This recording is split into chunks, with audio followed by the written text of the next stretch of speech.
before it's too late.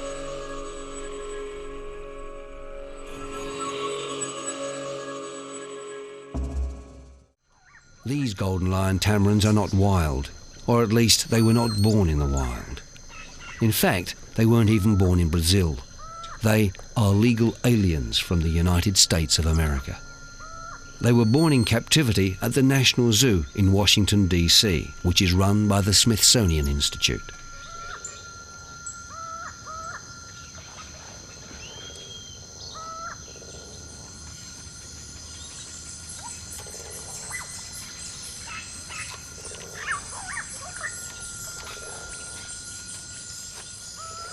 That is where Andrea Martins and other Brazilian field workers come in. Like Denise Rambaldi, they are in the front line in the fight to save these creatures.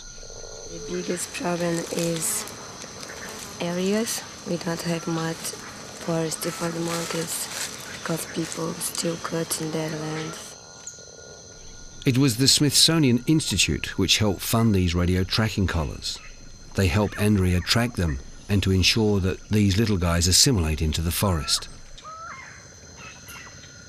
that they blend into their surroundings naturally. And she's just the person for the job. Yes, I spent 2 months at National Zoo in Washington working with a couple of Golden Lion Tamarins and training them before I come to the forest. And I just went there to see how the work was and help people there. And in Washington, visitors to the zoo can see part of that training, that preparation for release back into the wild that Andrea was talking about. They can see Golden Lion Tamarins running free.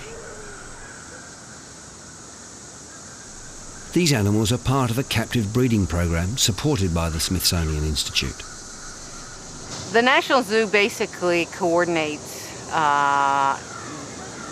the international program involving both the zoos and the field work that's been done and research and conservation activities. Dr. Delva Kleiman and the National Zoo have been working with the Golden Lion Tamarin since 1972.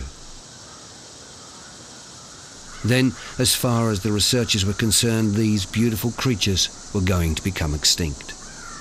Studies showed that there simply wasn't enough of their habitat, the Atlantic rainforest, left to sustain a viable population. At that time, there were just 72 Golden Lion Tamarins in captivity and less than 200 in the wild. Today, there are around 500 of these little monkeys in zoos around the world, waiting to be sent to Brazil to be put back where they belong.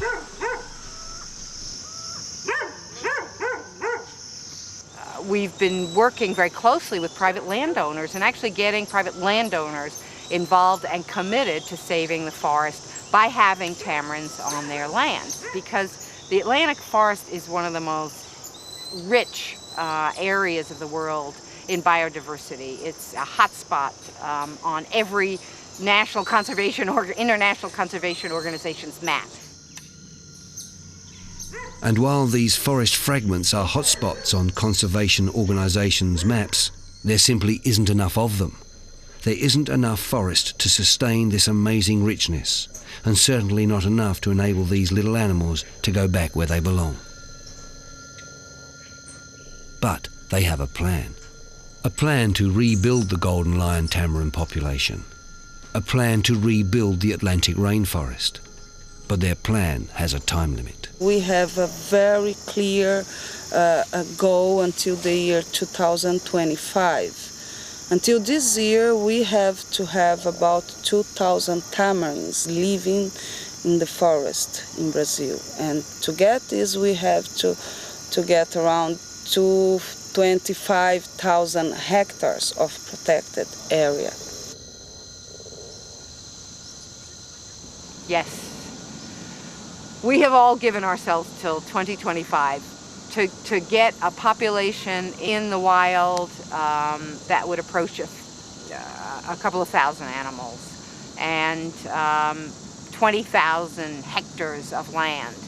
Now, even by 2025, even if we get the amount of protected habitat that we want, that we think we need, it's still going to be fragmented, because there may be 20 kilometers between one big patch of forest and 30 kilometers till you get to another one. And even if we get to 2025 with enough tamarins and enough habitat, we're still going to have to manage the tamarins. Yes, we are trying to convince the government to do this, to raise corridors between these patches of forest. This is not an impossible task, because if we can get the private landowners to agree to let us put in corridors of tropical forest trees, and in some cases they may be trees that can be of economic benefit to the rancher or farmer. If they can do that, then we can connect all these fragmented little bits of forest that currently exist.